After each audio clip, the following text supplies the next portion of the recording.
Hi everyone, I'm Bryan, and I've got Rod Culham here with me today, and we're just going to have a little chat about life, music, and other things. Rod, thanks for being with me today. No problem. So, you have a very interesting story. It's not one that's easy for me to digest. Do you want to talk a little bit about your upbringing and your parents? So I was raised in a fundamentalist Christian home. My father was a Pentecostal minister, and he was a minister, and then at a very early age, he also was stationed in Brazil as a missionary. And so I spent a lot of my upbringing growing up in Brazil. And so that. How old were you when you moved there? I was 9 when I moved there. It was the year of Canada's 100th birthday. I left Canada for that and to go there, and then came back to finish my high school in Canada so I could go to university here. So it was a different upbringing. It's a very different culture to ours, but that's where I did my musical training. Of course, I started music in Canada before I left. Actually, that's a fun story because I was insistent before I even started school that I should take piano lessons, and my parents said, "No, you're too young. You don't even read yet." So I decided to take up reading before I got into school and prove to them I could read. So then they allowed me to take piano lessons. They had already recognized that I was musical because when the family would just sit around and sing together, I was harmonizing with them. So, yeah. Did you have a piano at home? Yeah, we had piano. Oh, okay. Yeah. So, So I started taking lessons at a very early age before I even got into kindergarten, and so I kept the lessons going through my adolescence. Although there's always that pain of practicing technique. Practicing when you're an adolescent.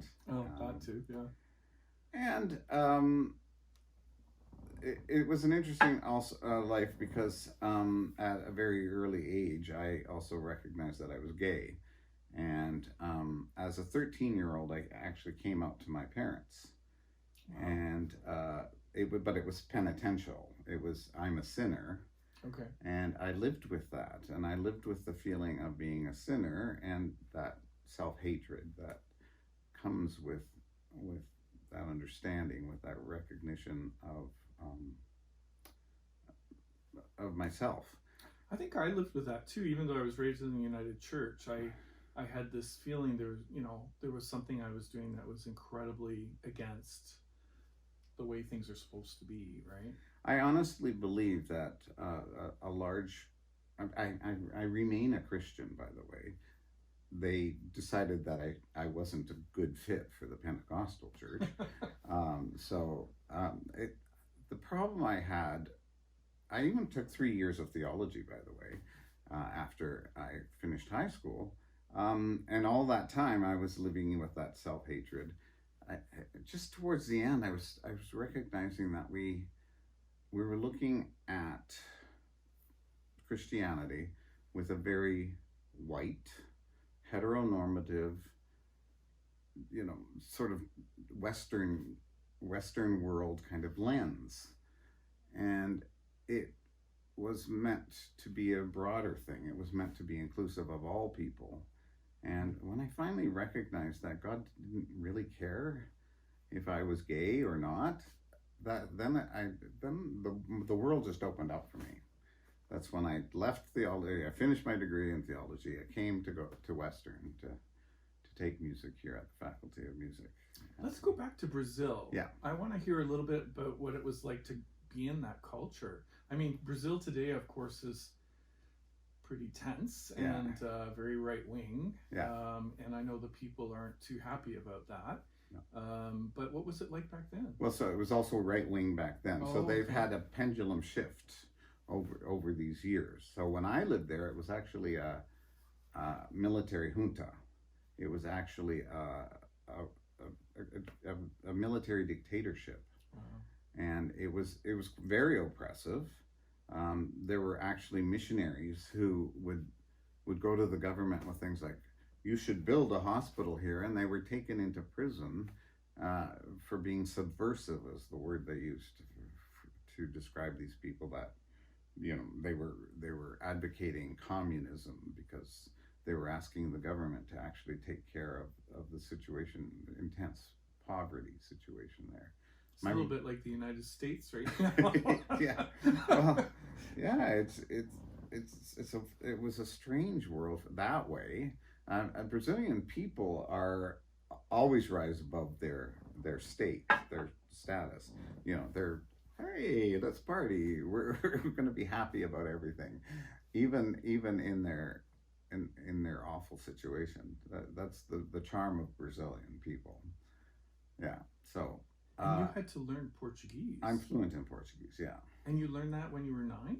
Yeah. Just from being there. Yeah. Wow.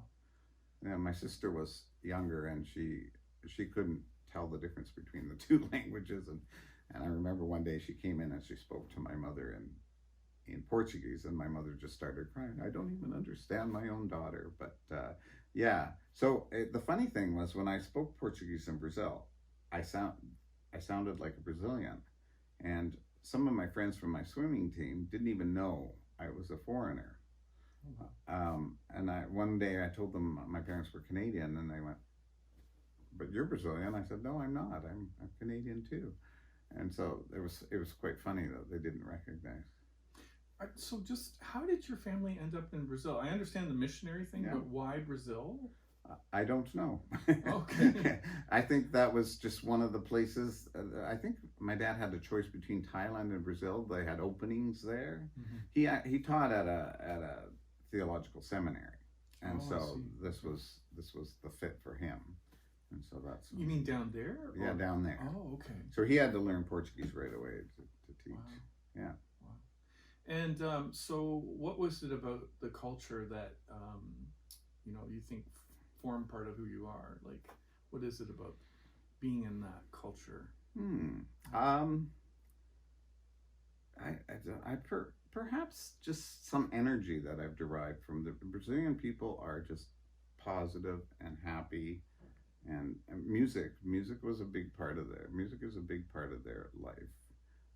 Celebrations with music, the whole carnival attitude. Right. I think that's that my takeaway from my living in Brazil is. Also, another takeaway is the reverse. Seeing that very right-wing government and the oppression that came with that developed me as a very strong anti-capitalist, a very. Some would say socialist. Yeah, some would say socialist. I'm of the viewpoint that in this world there's only so much wealth, and anytime anybody benefits from having wealth, there's other people that suffer, and my goal in life is to try to see what we can do to equalize that. Whether that, if you want to call that socialism, call it socialism. I call it humanitarianism. I call it caring.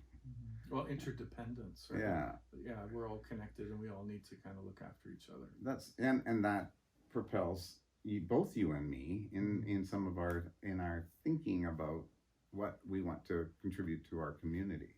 Mm-hmm. So the volunteer work that you and I do, the reaching out to help people in every way we can, has to do with simply that. We're lucky. You and I were lucky. We came from good homes. We came from with an ability, with a work ethic, an ability to achieve, and made healthy incomes. And there are people that haven't had that option. They don't have that, and we have a responsibility to share. Yeah, I'm not sure it's even sometimes an option, but just kind of luck. That you fall into the right place at the right time and get the right opportunities, right? I mean, you have to push yourself to try to get there, but that doesn't necessarily mean you're going to get there. Yeah. In this world, right?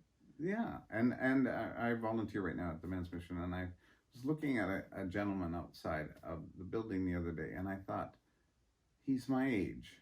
He's probably we've had similar lives in some ways, and yet he hasn't had the same opportunities that I have had, and that's just the difference between that man and me. Just that one thing, and it scares me. You know, the old saying, "There by the grace of God go I." I actually embrace that. Yeah. So we both live in London, Ontario, and it's a city with a very interesting history. A division at Adelaide Street. You know, that still goes on. When you go to student services at Western, they draw a line down the map and say, don't go over there. They still do it. I ask graduate students every single year, and it's true. Really? So yeah, our wonderful university is teaching systemic prejudice. But you know, we had the working class, the railways, the refineries were all in the east side, and then we have the west side, and I think we still have a lot of hangover from that. I mean, I experienced it when I got into the Old East Village. You know, about living in this part of the city because I was from the other side of the city before, right? So I had sort of gone to the dark side. I was reminded of that constantly, right? In Brazil, going back to Brazil, what was it like from a social class standpoint? So they had two classes. They're very small. At the time I lived there, very small middle class. A huge, the majority of the population was in poverty.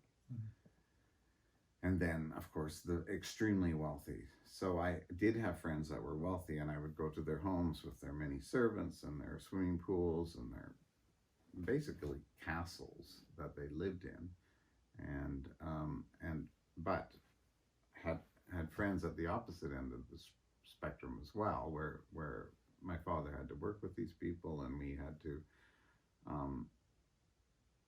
to try to help them as well as we could. My mother was a nurse in Canada, so she ran 3 clinics there, and in these clinics she was doing things like delivering babies, and we would welcome people into our home because there had been a complication with a pregnancy or a birth or something like that, and I'd have to give up my bedroom and sleep in my sister's bedroom so that this person could have my bed and get through their situation in life, because my mom needed to be constantly with them. Mm-hmm. So I mean that's some of the environment. I've been down to South America a few times, and noticed with the larger cities, you come in and you have like the tin shacks. Yeah. And then you have the kind of dilapidated small homes, and then eventually you kind of move in. Did you see that kind of thing? Yes, it was terrible, and they're called favelas. Yeah, in the cities, the shanty towns are favelas. In the city I lived in, it floods every year. It was in northeastern Brazil. It's a large city called Recife, and what would happen is, during the flooding season, the rain would come and wash the top house. They'd be on the side of a hill, and it would wash the top house down, and they would just cascade houses. There'd be avalanches of houses just coming down the hillsides. Wow. And unfortunately, most people knew this was the potential of this could happen, so they would leave that and live on the streets for a few days until they could rebuild a house. But I mean, that was just the nature of the beast, and the streets would flood and each year, and there didn't seem to be a proactive sort of mechanism in the government to help these people out, because they were acting in the interest of the wealthy, and the poor people were there just to provide labor. And so that would be something that would turn anyone into a socialist. So that's my excuse. Wow. Yeah. And so, you know, it sounds like the majority of people were struggling down there then. Yeah. It wasn't equally balanced. Mm-hmm. Is that true? So I find it amazing that when the majority of people are struggling, that they have not got a mechanism for change, right? No, they did after I left Brazil. They finally went to democratic elections over the years. As with most of South America, that political corruption takes place. Right? So just South America? well, yeah, okay.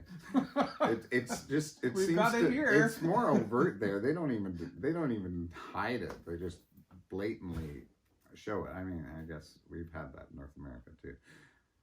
But yeah, so the political corruption that so there was change, but the leaders that were providing change, a lot of it was positive change, but they were also corrupt, and so that's led to a leader now who functions in the style of Donald Trump, and in that it's absurd. It's just so far right wing. It's gone. The pendulum swing has just gone back again, and people are living in dire straits in Brazil right now again, after some years of being able to live again as people. There was the middle class was actually becoming a much larger phenomenon. It was probably the largest population had gone to middle class. Well, that's going to change again. He wants to go back to the style of government that the military junta had. It seems to be the craving of a lot of leaders these days. I mean, Venezuela is in the same situation. The United States was pushing that way. We've had a lot of European countries pushing that way. Russia, of course, China. Mm-hmm. It seems like whenever there's this huge class divide and there's poverty and struggling, the pendulum goes right, Mm-hmm. and we need to really guard that here. I think we have to work so hard to make sure that we do not fall into this trap in Canada. Mm-hmm. People think we've got it made. I don't believe that. I think things can change anytime. No, we have to be on our guard. You're right. So were you aware of all of this when you lived down there, or was it something that you kind of became aware when you came back? It's very funny because I've recently met up with some of my fellow students. I went to an American school in Recife, the city I lived in, and I've just recently met up with them. We were talking about an assignment our Portuguese teacher had us do, and we were in the advanced class, and she said, write a book. Our assignment for the term was to write a book. So each week we would have to provide a chapter. And what was funny about my book was I was telling the story of a boy growing up in a favela who wanted to bring a change into the world.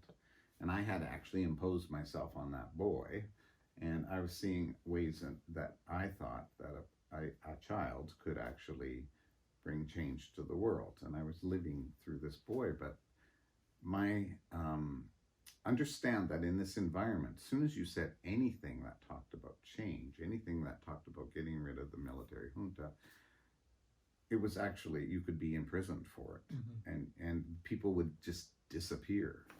And so I was writing the story about this boy who was going to actually fight against the government.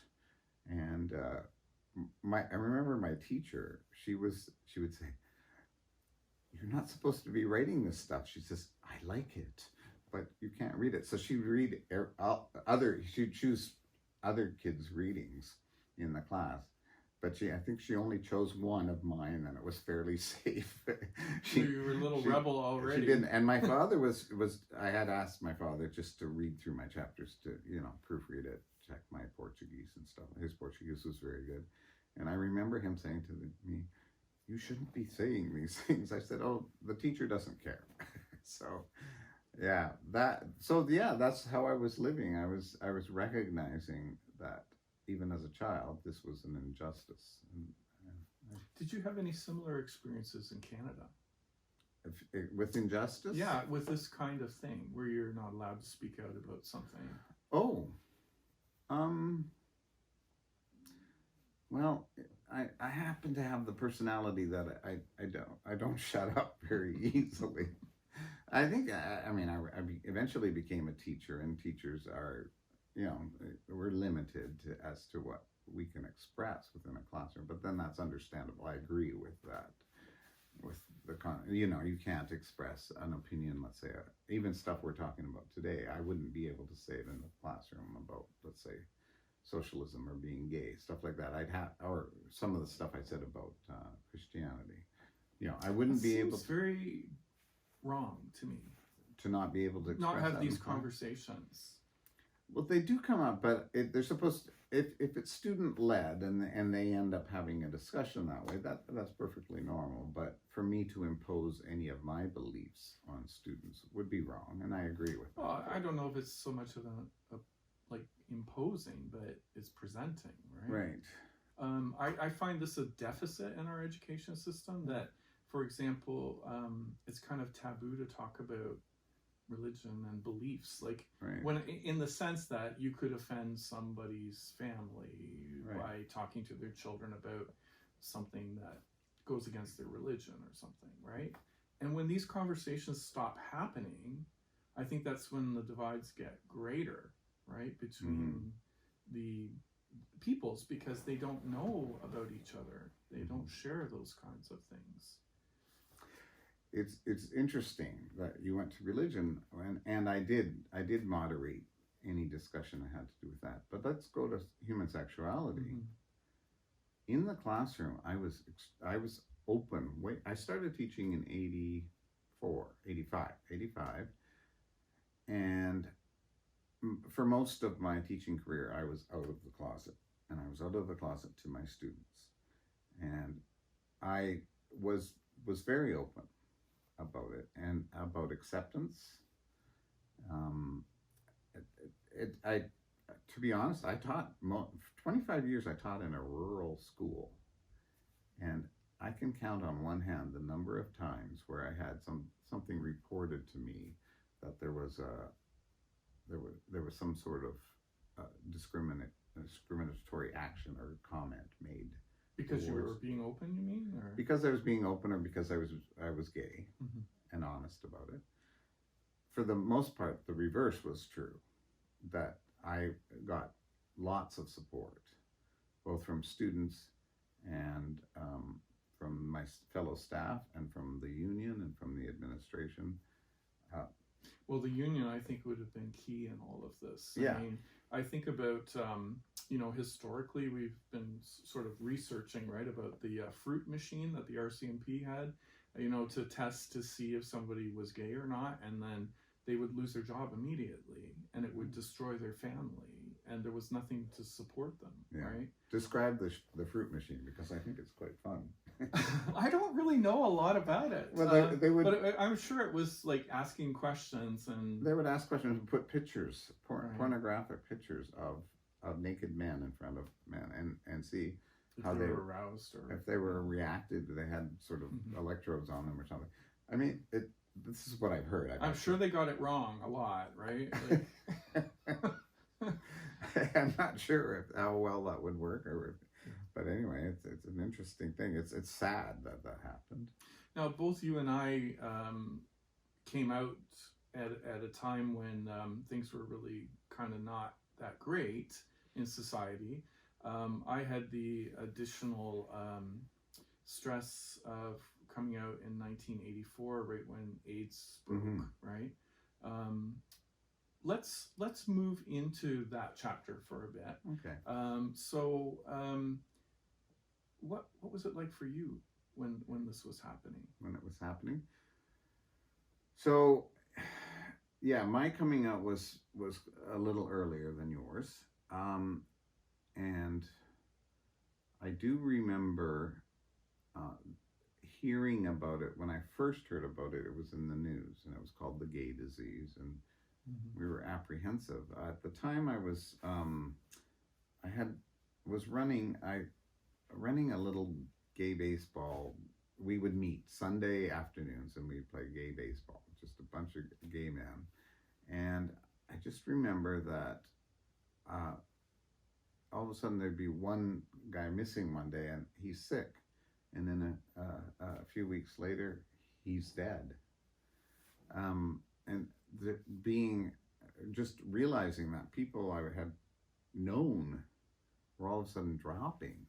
And that's when all of a sudden it hit home. And it's funny that we had, here in London, Ontario, we had been looking at it as something that was happening in the States or in big cities in Canada, and it wasn't really our problem until all of a sudden people are dropping like flies, and it was mind-boggling, and it just created a world where you didn't want to do anything. You just wanted to stay at home and sit for a while. It was a little like this current pandemic, where you're at a loss. And I was still a student. I still had stuff to do. And then I'd hear about somebody losing their life, and it put a lot of fear in me. Mm-hmm. I remember those days really well, and people spitting at me and calling me all kinds of things, like carrying this plague around.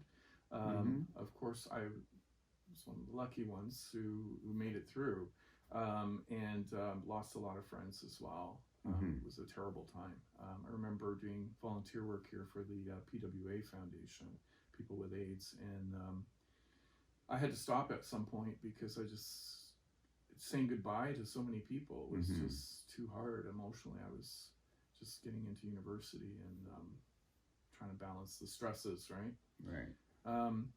I remember one young man who I didn't know before he became sick, but somebody had said I would be a good person to go see him in the hospital, and I would go visit him every day.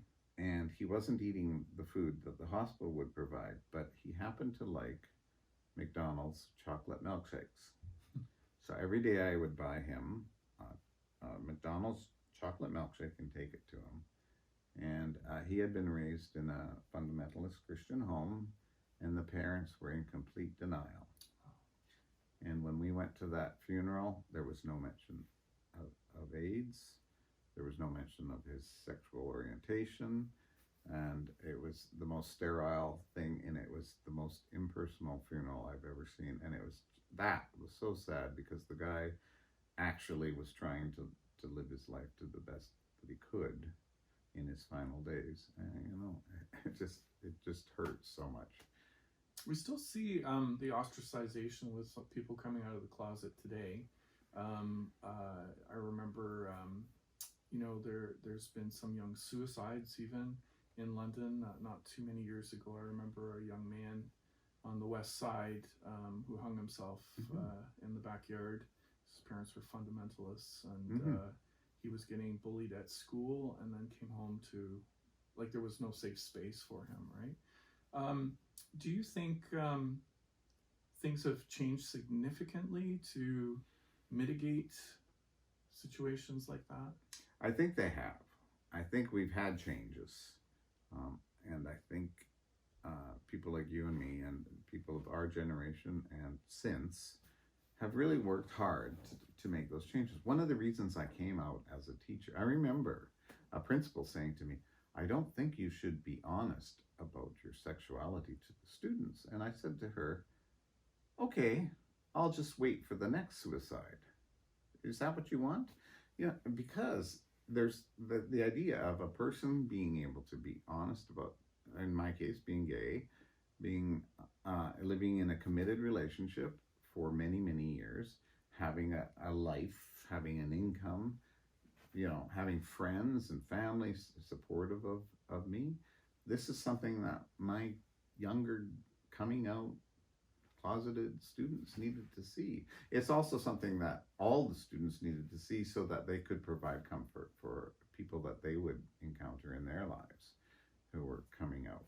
And this would apply not only to gay, but to trans and bi and two-spirited, all the different aspects of the rainbow. I think there was more acceptance, so that in my latter years, when students were both coming out and coming out as trans, they were finding acceptance in schools. And so, but what about?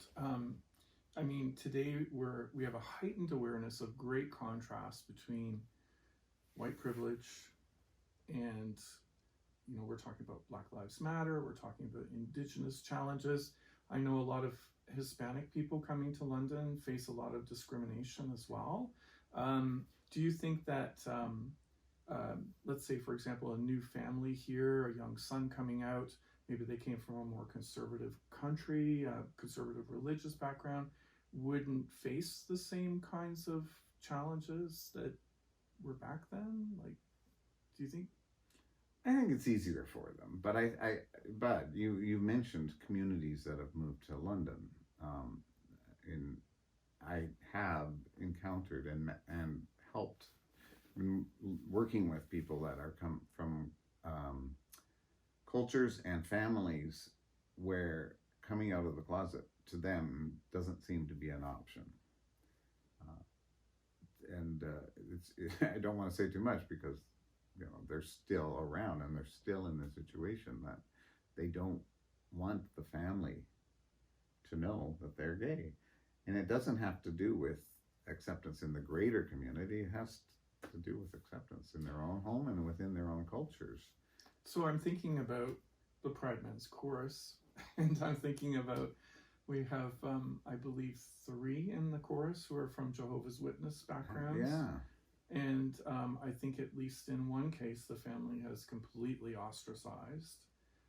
It's pretty common to be disfellowshipped from that religion if you're gay. So I think there's probably lots of exceptions still.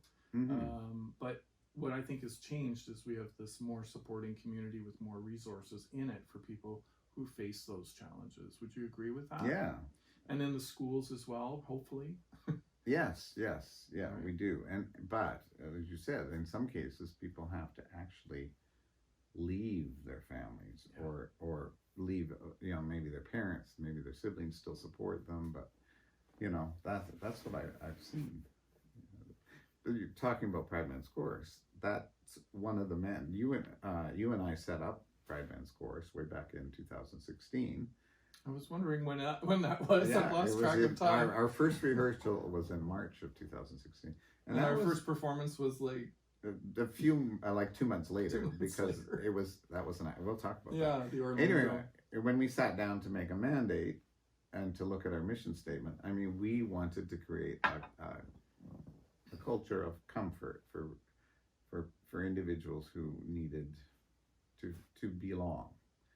And I think you'd agree that it sort of exceeded our expectation, right? Like, that it was really a need. Yeah. I think when you and I started out Pride Men's Chorus, it was music. We were going to make some music together, and guys were going to get together and have a little bit of fun and sing in choirs.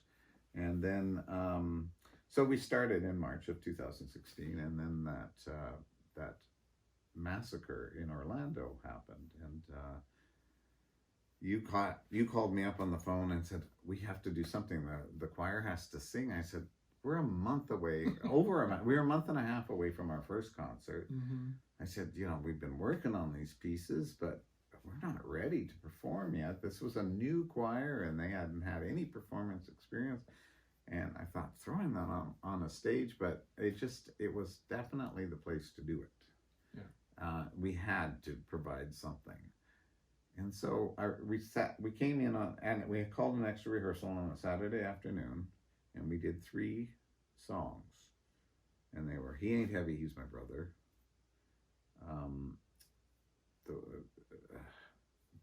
Do you remember what they were? Anyway, they were sort of anthems. They were things that called out. I'll get you to write the history of the choir. Yes.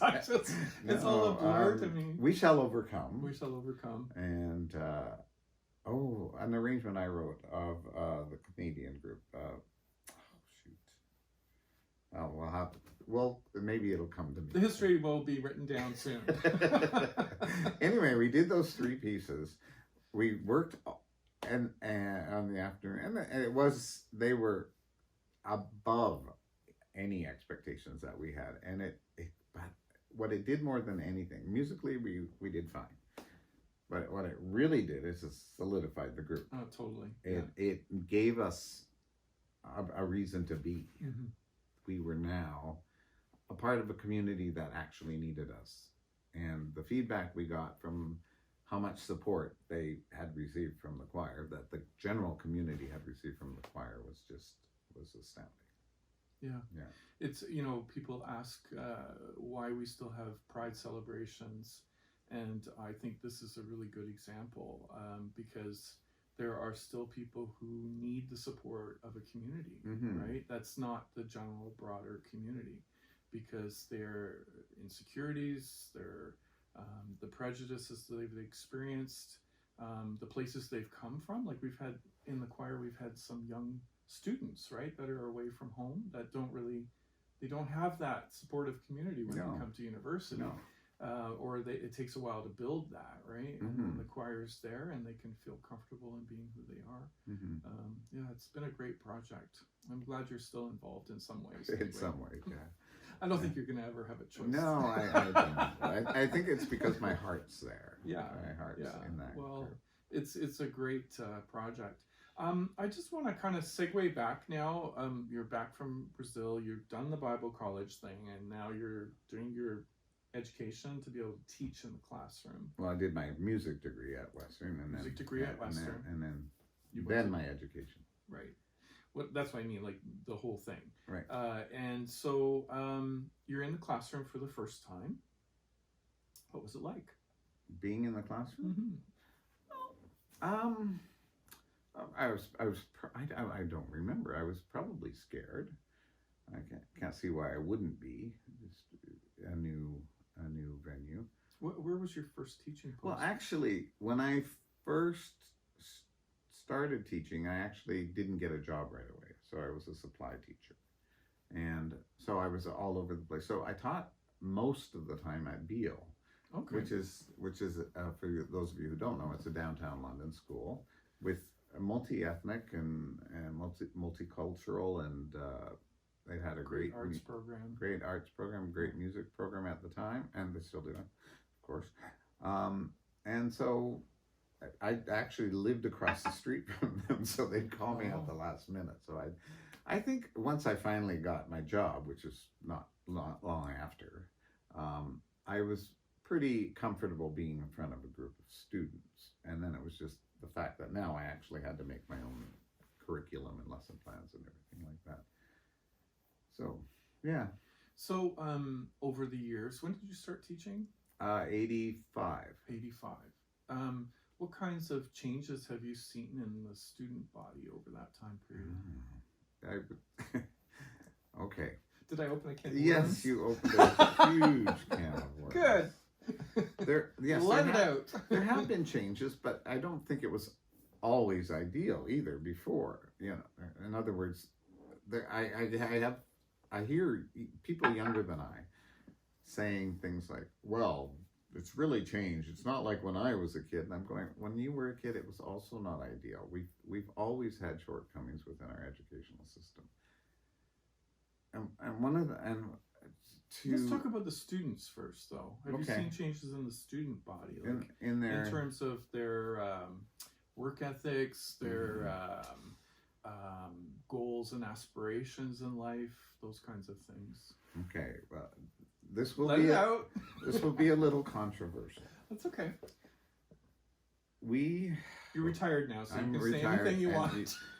Understand, I'm a kind, caring person. I actually think that we have done a disservice to our students over the years by telling them that they are entitled and that they have rights to everything, and they are they're always right. They're always, that even if they make a mistake, that we should turn it around and make it a positive experience for them. Some of those things I think are counterproductive. Explain. Well, because they've lost the idea of fighting. I was told in my career at one point that we're not supposed to fail students. Mm-hmm.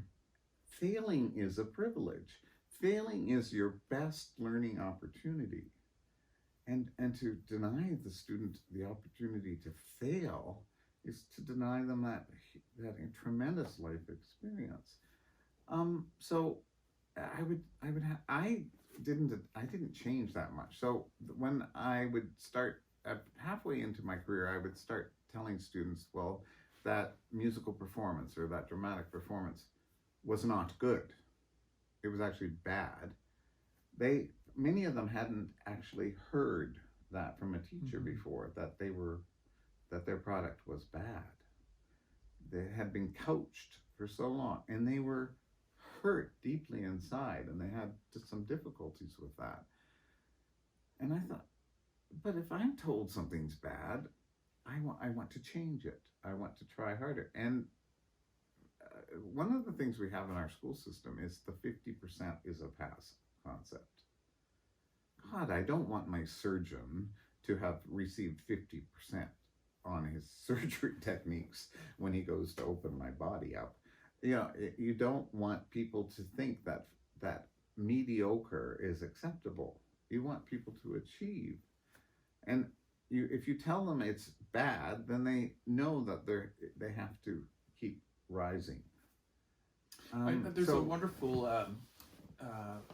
educator named Carolyn Dweck who is proposing this pedagogy of not yet rather than pass fail. So in your experience as a teacher, if there were no tests, if it was totally up to you being the teacher, seeing the work of the students, do you think you'd be in a position to know when a child is ready to go to the next level or not? Yes, I do.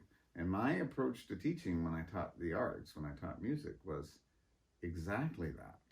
It was to say, that is not yet a polished work. So you come to me with a work and I say, that is at this level, this is not acceptable yet. You now have the opportunity to turn this around and polish it and work and work and work. But I see the problem, the challenge in all of it is for some it'll take a bit longer than others, right? Exactly. And our system isn't set up for that. And it's also, if you're born in the early part of the year versus the later part of the year, there's advantages and disadvantages, right? You're older. Right. And so you're more like evolved, right? You've had more experience. Your motor skills are even better, if you're younger. It seems to me we have more than a problem of the pass-fail thing. It's really, I think sometimes it really comes from the government, right? Mm-hmm. They want numbers. And it's all politics. It's not for the benefit of the students. It's all politics so that they can say to their constituents or to other countries, oh, we score the highest in this or we score the highest in that. I don't feel that is necessary, and there's lots of models to prove it, right? But you're catering to the government who is listening to parents. Yeah. Parents do want numbers. What's my kid's mark? Yeah. Not how good is my student, or are they ready to move on? No. What's their mark? Did they pass? Can they move on to the next thing so they can eventually get to college where they can also... So I have a nephew, and I found out yesterday that he's really smart. He's really smart. And he's in high school for the first time, and his average is 99.8. How do you feel about numbers like that? I don't know what to...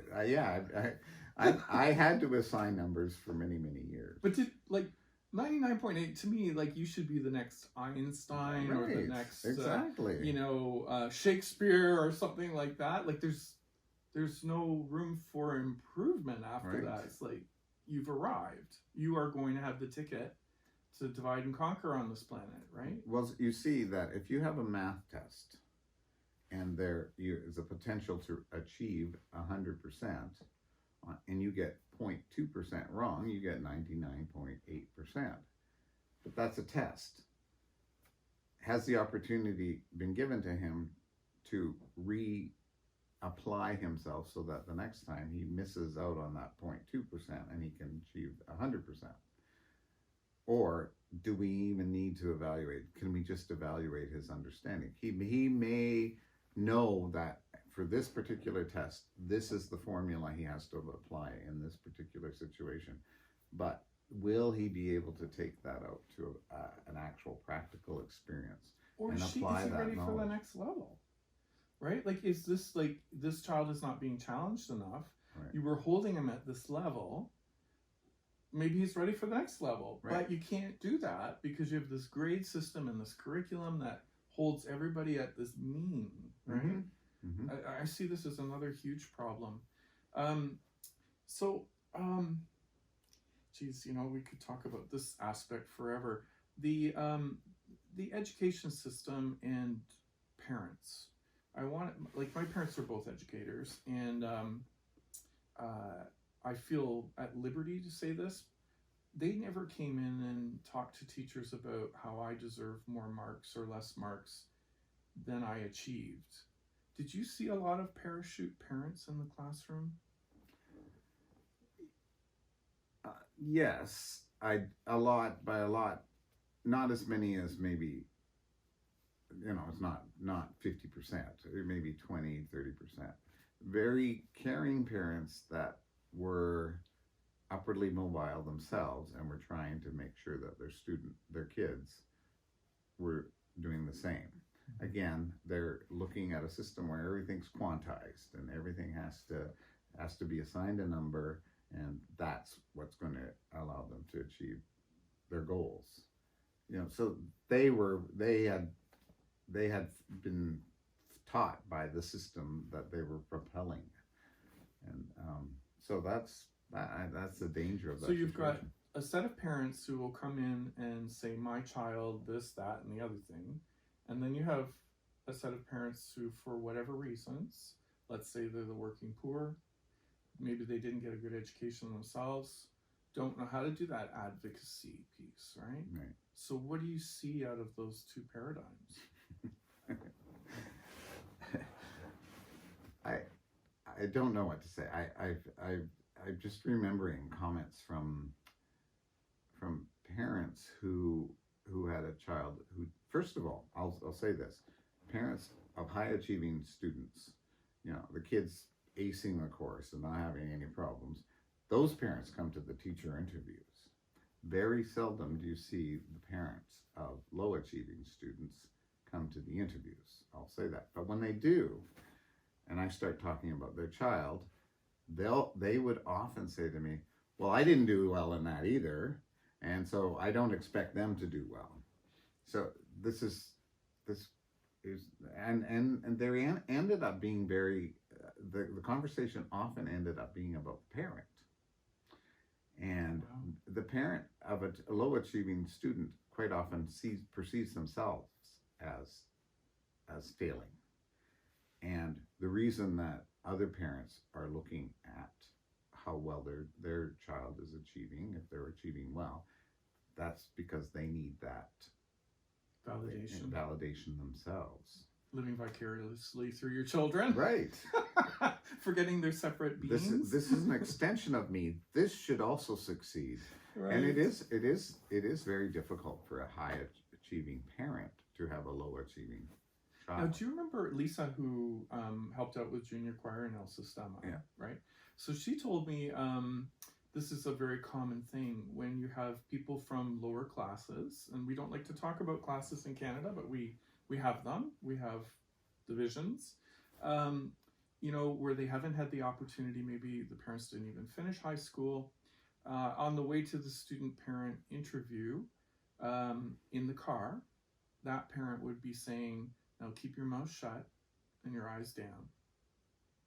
Because we're visiting a person of authority, right? Mm. And they're not used to having access to people of authority, right? They're not on the same level.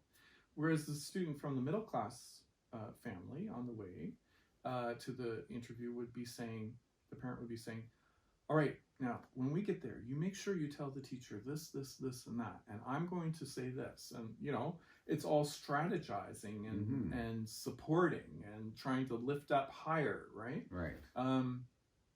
Do you think that teachers are aware of this? And no, I'm not aware of it. I wouldn't say I would be aware of that. No. Yeah, I know your heart is in this too. I think we have to work really hard to lift up right now, because as soon as you have a group of people, young people, who don't have access to whatever, right? whether it be a good education or the lessons that we had, or like in my case, you know, I went to the symphony, I got sailing lessons, all these kinds of things, right? We become these other people, and they're not like those other people. And then you start to see the divides, right?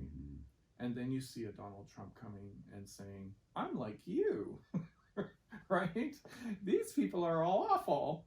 And it's really easy to create greater divides. Yeah. And yeah, we've got to get it right. We've got to get on this. Yeah. So you're retired now. And what have you been doing with your time?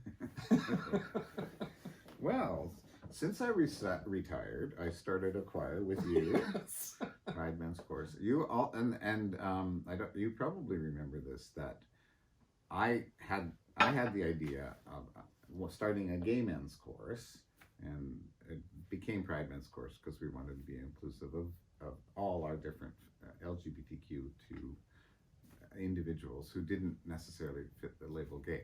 Anyway, so I contacted you, and you were very interested right off the bat. That's the idea that I had for many years as well, seeing the other gay choruses in the world. Yeah, and so we were doing that, but I said, I need you to be the accompanist for the choir and to provide Aeolian Hall and to provide Bishop Cronin as a rehearsal space.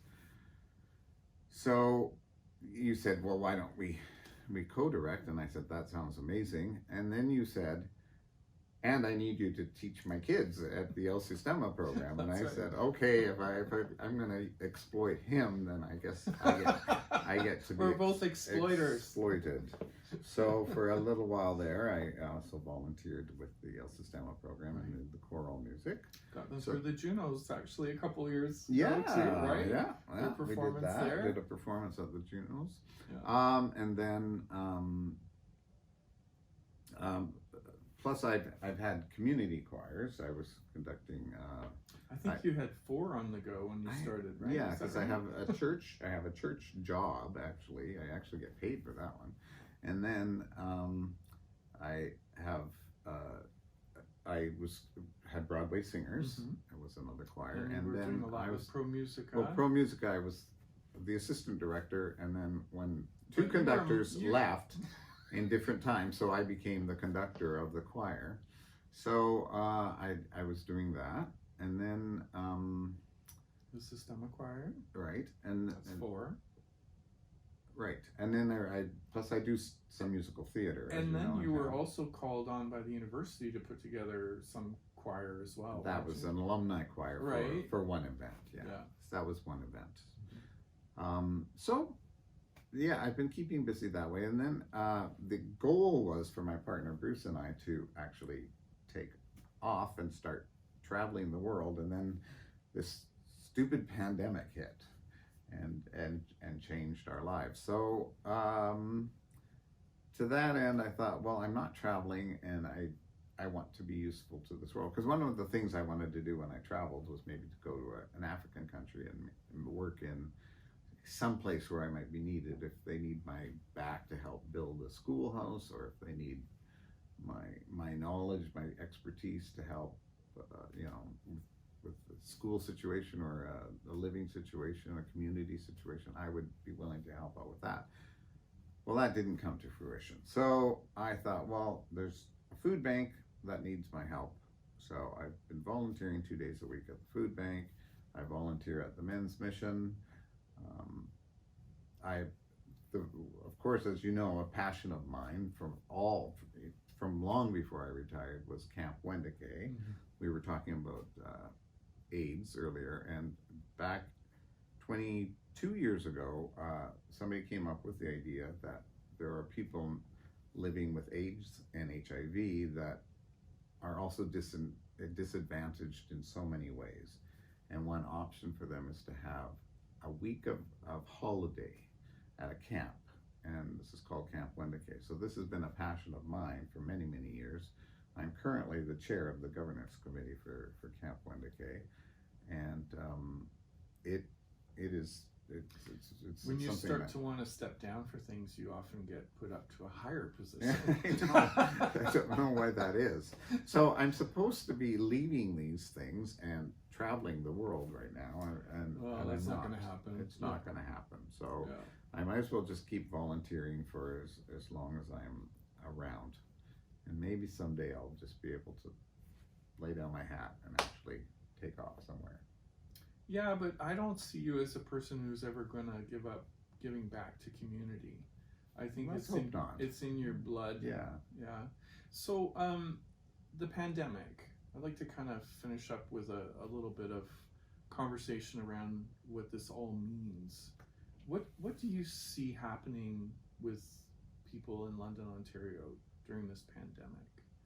What are the kinds of behaviors you've seen? What are the way people are coping with the pandemic? Mm-hmm. So I'll talk, not entirely understanding the question, but I'll just say one of my fears is that because we're physically distancing, I'm worried that we're socially distancing as well, and that we're not reaching out to people that still need us. And so even though that you're wearing a mask and you may not be able to touch the person, you still have to recognize that that person needs you and you need that person. And one of my fears is that we don't understand that difference. Have you seen some of that disconnection? Yeah. Some people that maybe don't want to socialize with me, which I understand, but maybe don't also want to pick up the phone and have a conversation or have a Zoom meeting with them or something like that, just because they're disconnected in so many ways. I think of my parents. I mean, they don't have Zoom. They have a cell phone, but they're not like on computers or anything like that. Yeah. So it's more limited, I think, for some people. Right. And then if you're older and you've lost your friends, right. you think about how isolation is already there, and then you add the pandemic to it. Mm-hmm. It must be horrific. It is. And one of the things as you said, I always sort of managed to find some job to do. So the pandemic hit, and I live in Bruce and I live in an apartment building that where the average age is 8,000, and it's a great community, and I love it a lot. But there's a lot of grandparents and great grandparents living in this building, and just after the pandemic started, I started a little newsletter that I published along with some help with other residents, and I publish it every week. And in that, I reached out and I provided my name and phone number and each issue, that if they need assistance with anything. Well, what they need assistance the most with is getting on their cell phones or their computers using Zoom or using some video chat group so they can actually see their grandkids or their own children or their great grandkids. And so I've been helping them I've been downloading apps on their phones and stuff like that for them.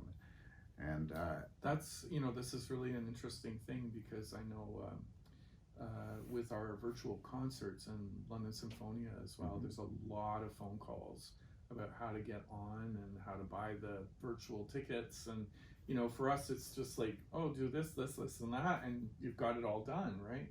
I wonder sometimes if there isn't a need for a nonprofit that just looks after this facet, right? Because it's really connecting people, right? Mm-hmm. It's not about the technology, it's about the connections. Yeah. And there's so much need there. And once they finally do sit down and actually get it, they're always amazed at how easy it is. Although I have had phone calls in the middle of the night, I can't talk. Well, if they remember, right? As long as they remember. Let me write this down. They've got a piece of paper. The one funny story was the woman who I was trying to get her on, and I said, "Where's your Wi-Fi?" She, what? Oh, no. So she couldn't get on. She thought she could just do it through her phone line.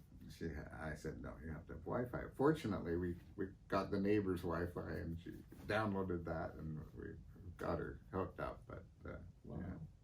Yeah, that's another whole thing, right? Some people think having connectivity to the internet should be a human right, because without it, you're even more isolated. You can't learn.